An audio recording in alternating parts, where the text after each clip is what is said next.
And this is my Euphoria audition tape. Hi, Ugly. It's me, Bussy, and welcome back to Hot or Rot. And today we'll be reviewing episode 9 of RuPaul's Drag Race season 14. Today our queens are split into teams by Willow Pill and challenged to create and present a DragCon style discussion panel on the topic of Menzezez. And the runway category was shoulder pads. And today we'll be ranking the queens from rottest rat to hottest hot, based on how I thought they performed in the episode overall, out of a total of 10 hot flames. We've also got some exciting news to discuss concerning our Willowest Pill. But first, a quick message from YouGov, the easiest way to earn extra cash and gift cards in your free time, and today's video sponsor. Here's how it works. Just click the link in the description of this video to get signed up in an instant. Then you can start completing short surveys to rack up points, like this one asking my opinion on climate change, and this one asking me my thoughts on recording artists like Nicki Minaj. And yes, I am a barb, tried and true. And when you're ready, you can redeem those points for cold hard cash or gift cards. Just think of the possibilities. A few minutes spent before laying your head down to rest at night or while you're binging Netflix can help you pay for an extra caramel latte. Or maybe help you get that new Final Fantasy XIV Endwalker expansion. It's really good.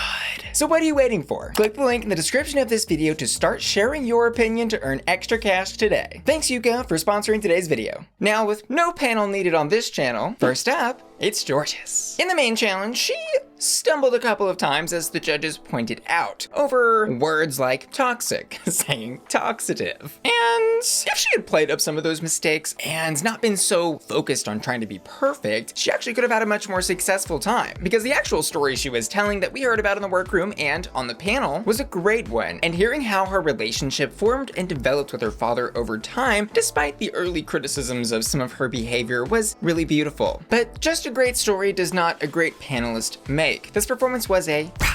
And over on the Bitty Bitty runway, she gave me very Selena disco vibes. And of course she looks gorgeous, she always does. This didn't really do a lot for me tonight. A, it's a silhouette and type of style that we have seen from Jorgeous many times already in this competition. And B, as the judges pointed out, it wasn't really shoulder pads, it was arm poofs. So many of the other queens chose really fun themes for this runway category, but Jorgeous kept it a little too simple this time. I wanted bigger hips, a bigger breast, bigger shoulders, and maybe a biscuit on the side. This look was a rat. Next up, the last Kennedie, Jasmine. She had similar problems to Jorgeous tonight, and I can't help but wonder if they hadn't been paired together, would they have maybe had a little more success? Because the back-to-back of these two kind of talking in circles, I think wasn't productive for the group or themselves as individuals. Let's not overdo this critique though. It was a rat. Over on the runway, girl, let's give Jasmine some snaps.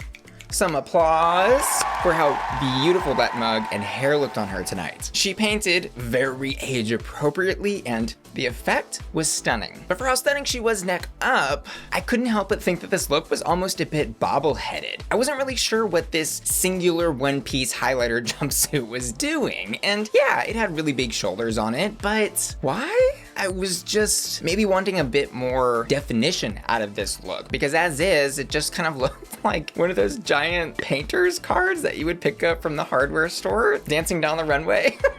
Maybe even a belt would have solved that problem? I'm not sure, but the judges loved it, so what do I know? Still gonna give this look a lime green rat, though. Next up, the villain of the season has arrived. Referring, of course, specifically in one particular instance where Daya said that Jasmine was an energy vampire. And y'all, please, for the love of God, just because she is being the villain on reality TV, let's not do crazy things on social media. I'm enjoying it. Let me have this. But for all that talk she had, there wasn't a lot of walk. Daya did okay in the challenge, but I think she didn't know how to or simply couldn't play off of her teammates on the panel. So what she did felt very individualistic. And I think the bigger challenge here of this challenge was that the queens work well as a team to enhance each person's performance. And to the detriment of herself, I think she let her ego get in the way just a tad too much in the challenge tonight. So I'm gonna give this performance a rat. And on the runway, General Betty reporting for duty. I said duty. Beep beep boop boop. I love this look. I don't really know what the judges were on about here. I thought it was both a great display of Daya's personal fashion and an excellent adaptation of this runway. She's giving me the Mad Max, end of the world apocalyptic vibes that I didn't know I needed, but I appreciated. One critique here on Daya's look tonight, I think she maybe could have done a little bit more with the pants and boots, because as they really were just pants and boots and pants and boots and pants and boots. But for the bravery she displayed on tonight's episode, Daya Betty, I salute you. This look was hot. Next up, Angeria Paris VanMichaels. In the workroom, we hear that Angeria actually has not done so well on panel style things in the past in pageants, but I think she did a really excellent job of just being herself and mixing in a little bit of professionalism to what she was doing on the panel. For example, she would combine good storytelling about her relationship with Menzezez with jokes about how romance now is kind of like a pizza. There's no build up and it just shows up at your door 15 minutes later hot and ready, which is a great point. Where's the chivalry? Angeria's performance was like a pizza, hot and ready. And on the runway, she says she did a black lip for the kids. And I loved this look. Because now for the second week in a row, she has come out on the runway and I'm sitting there being like, wait, who is that? What are they wearing? Why are they wearing that? Like, I absolutely adore a queen who can give this beautiful pageantry perfection and then switch it up with this kind of avant-garde club kid fantasy for no other reason, by the way, than just to display her versatility without being asked. My only improvements for this look, because of the category being shoulder pads, would have been to make the shoulder pads more of a central piece. Give me the actual reason behind why we're doing this crazy look with the shoulder pads, other than it happens to have shoulder pads. But as is, Angeria served us a check. Mate, this look was hot. Next up, it's lady time. Whee! I think Miss Lady struggled to find her footing a little bit in the beginning, especially with that mix-up of Blake Shelton and Blake Lively. But girl, I feel you there. I would take Blake Lively over Blake Shelton any day. But this mix-up was kind of endearing and funny, and I think we got to see a great example of her rolling with the punches there and even turning that Blake Lively mix-up into a joke at the end of the panel. This performance was hot. And on the runway, munch, munch, crunch, crunch. Let's crack some nuts. This runway for Camden felt very right to her whimsical approach to drag. This is stuff that is great on a huge stage like the Rupaul's Drag Race runway. Plus, who doesn't love getting their nuts cracked? My only improvement for this look I would suggest to Miss Camden would be to make those shoulders even bigger. She gave us a couple little stars coming off, but let's blow that up to an entire universe. You get my point there, but the way that she played this runway was definitely right. This look is hot. Next up, the Demon Queen from Seattle, Bosco. Bosco. It is Bosco. This bitch is not afraid to show us that she knows how to work a mic. Her booking fee after this just went up like ×10. She had a joke pun and setup for every single switch and time that she redirected the panel, which at first I was a little nervous she might be overdoing, but then later realized, oh, well, if she wasn't doing that, then the panel would be falling flat because nobody else was telling a single joke. But that does leave me with the question, is it a valid critique here to maybe suggest for Bosco to have cut off some of Jorgeous and Jasmine's speech? Or perhaps was she maybe playing the game a little bit there and letting them self-sabotage? Who knows, but I thought her performance was hot. And over on the runway, Kamehameha.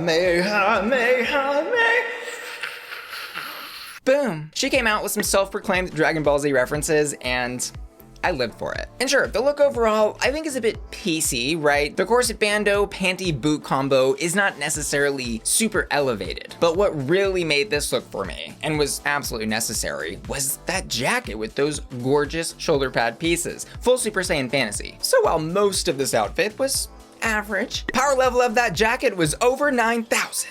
This look is hot. Next up,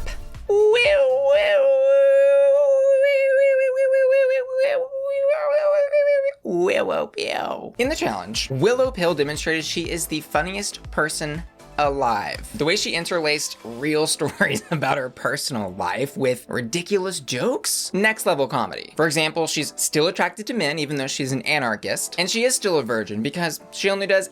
And of course, the cherry on top of this multi-layered cake was her talking about her chronic illness not allowing her to give good jobs. Like, girl, if you can't make fun of yourself, how in the hell are you gonna make fun of anybody else? Willow's performance was hot. And on the runway, I smell a rat tail. I'm calling it now. In 6 months' time, we will have legions of gays out at the nightclubs with rat tails. Her runway is giving me business, sex, power and camp. That hair is so punk, and I love that she took this whole fantasy in this sort of cyberpunk direction. But I do understand what the judges were saying about wanting more out of the category shoulder pads from this look. But in my opinion, the inventiveness that Willow brings to Drag Race is, I think, very much worth rewarding and exploring, even if she needed a little more investment in the size of her shoulder pads. I think this look was hot.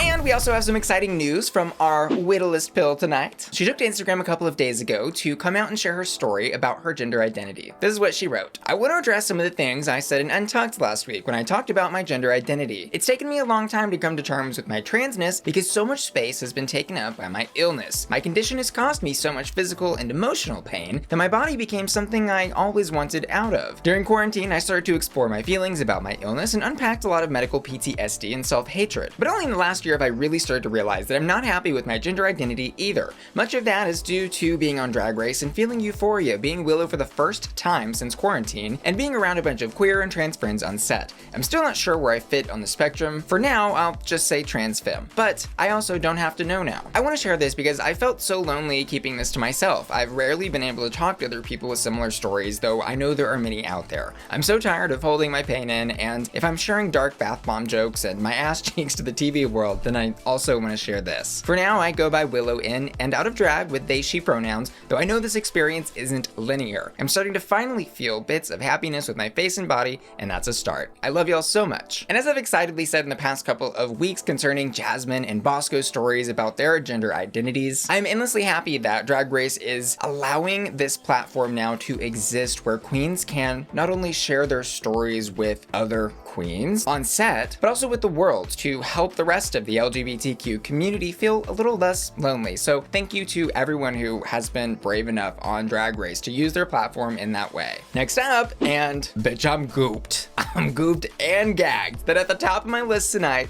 is Deja Skye. We saw this edit of her in the beginning of the episode where I'm thinking, she might be going home tonight. We learned about her family upbringing and how her father left when she was young and how her relationship with her mother has been strained for so long because she lives with bipolar disorder and schizophrenia. And after Deja pours her heart out on the workroom table about all of that, RuPaul goes, wow. And then it's like, has anyone been to DragCon? Oh my God.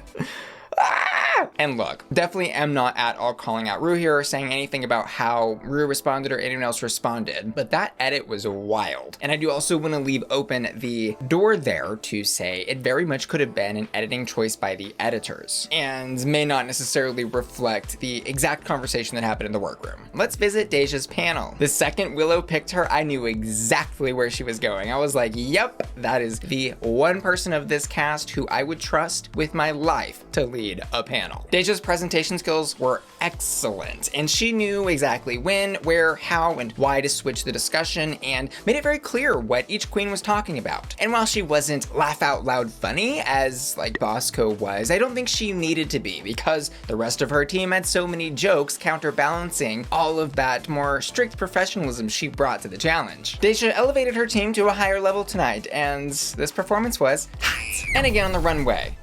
Another excellent night for Deja. And of all the looks on the runway tonight, I think this is the singular one that screams shoulder pads the most. She's giving us a classic Chanel suit, adapted to the shoulder pads runway brief, and maybe intentionally or not, giving us a little Kanye West fashion reference to those looks that he was doing with Lil Pump. The pop culture, I'm living. And I think she dragged up her take on this runway just enough with all the sequins, and she looks beautiful. Plus, I'm glad we're continuing the trend with Deja of seeing more diversity in the looks that she can serve. This look was hot.